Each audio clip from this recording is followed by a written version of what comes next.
Hey coin collectors, Dan the Collecting Man here.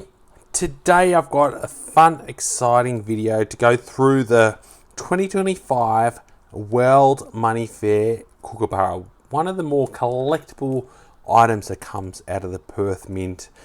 They normally sell out within a day or so, and the queues at the World Money Fair is so long just to get one of these. These are the most popular items sold at the World Money Fair. So just goes to show how collectible the Perth Mint products are worldwide, that they all look out for these ones. So a very, very low minted coin, and I think this one is going to be one of the more collectible ones. I'm going to go through a little bit of detail on this one and bring up some of the other coins from the past and go through why I think this one is one of the best ones I've seen to date and why I think it's pretty cool. So let's go through the specifics of this. So obviously we've got the 2025 Kookaburra coin. So this is a coloured edition, as we can see here, with the World Money Fair from Bullion Privy mark on the coin. So that's what makes it extra special. So you've got this Privy mark. Then we've got the 35-year anniversary of the Kookaburra, kind of like a Privy mark on there. So it's almost like it's got two Privy marks on there. So that makes it pretty cool.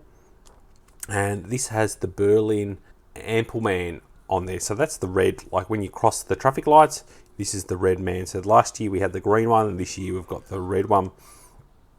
But for a few key reasons why I think this one's extra cool. I think first of all, the colour in this one absolutely comes out beautiful. So the way they've got the Kookaburra with the colouring on it, it really is nice. I love the way how this picture translates to the actual coloured coin. I think it is definitely going to add a lot more collectability the way the colour comes out. Secondly, this is the 35th anniversary, so I think that adds a lot more collectability. So there's a lot of really nice unique ones that come out, and I'll go through those. So this is the Bullion version that we've seen come out this year, so you can compare the Bullion version versus the coloured version. The coloured version definitely does stand out really well, and you can see the difference with the Privy mark there on this one as well. And then we turn around on the obverse, and you can see from that perspective they are the same, so there's no key differences there. As we can see here with the Mintage, only 2,500 of these made. So for something that's quite collectible and collectible worldwide, that's a very low number. So not many of them are sold in Australia. Most of them are taken over to the World Money Fair to be sold, so they're very hard to get. So this one here is the original 1990 Kookaburra. So as you can see here, that's what that image is inside the coin there.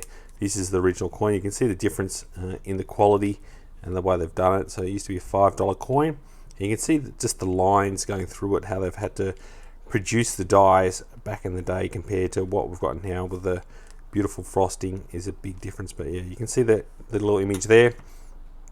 Then going into this one is 10 years old, so from 2015. How they made that a bit newer version, but they just made the same kind of image there with Queen Elizabeth on there. And then this one is a 5-year-old one. So this one is another cool one where they've made a smaller one on the obverse of the actual coin, and then this is the reverse here, so you can see their 30th anniversary of the Kookaburra, but they've made it a nice neat one there.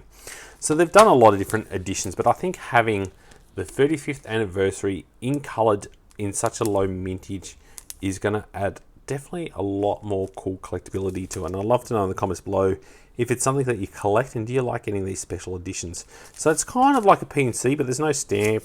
It's got like a little stand, which I'm not sure if anyone's ever actually going to put it on a little stand and sit it up like that. I'm not sure if that's something that people would ever do. For me, I'm always going to leave it in this packaging. So it's been designed by Sean Rogers. So I've got a couple of other ones here. This is last year's one here that you can see.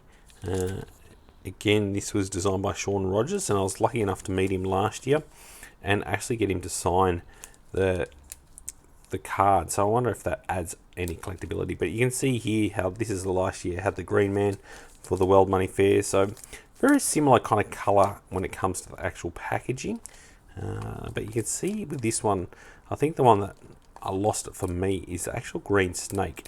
It was very unrealistic, where this one with here with the 35th anniversary definitely adds a lot more kind of coolness, I think, from my perspective.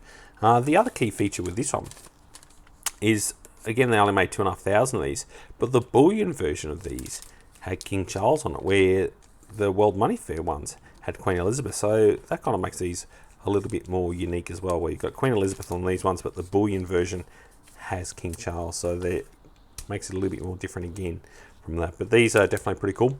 We also have the Ander Money Show ones that come out from time to time. So this is for 2023, where we had a special edition there.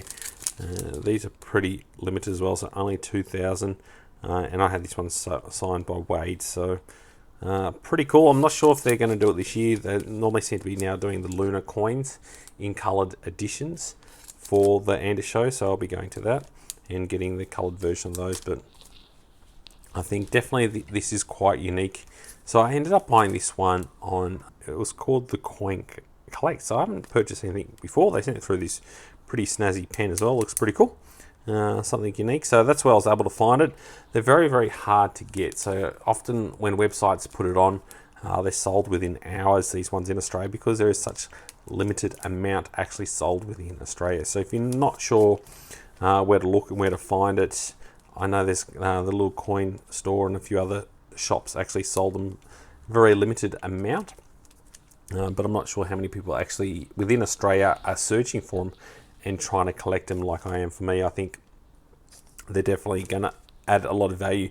So looking at this now on eBay, so it cost me $115 to purchase this from the store, and now you're looking on eBay sold listings at around $175, so it's gone up around $60 since purchase, which is about a week or so ago. So it does add a little bit of value, but they often drop off. I think this one, like I said, is a little bit more collectible than last year. Last year now on the secondary market, you're looking at around $145, so it's dropped off a little bit from last year.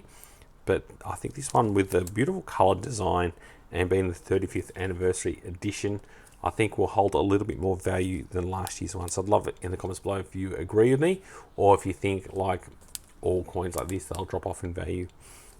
But I'm surprised they're not selling for more value, personally, because I think having such a low mintage and having a colour edition, I think they're very reasonable priced for what they are, and given the such low mintage, they're pretty cool. So chuck in the comments below if it's something that you've got. I've also got a link down below to buy me a coffee, so if you enjoy the content and enjoy learning about the products that are being released, do a little shout out for my channel. Make sure you do give us a thumbs up, and if you're not yet subscribed to Dan the Collecting Man, get your subscription in. We've got a lot of cool fun content coming up in the next month, and there's some really cool releases that I'm really excited to talk about and go through in a bit of detail from my perspective. And as always, thanks so much for watching and joining the coin collecting community. I'll catch you in my next video. Dan.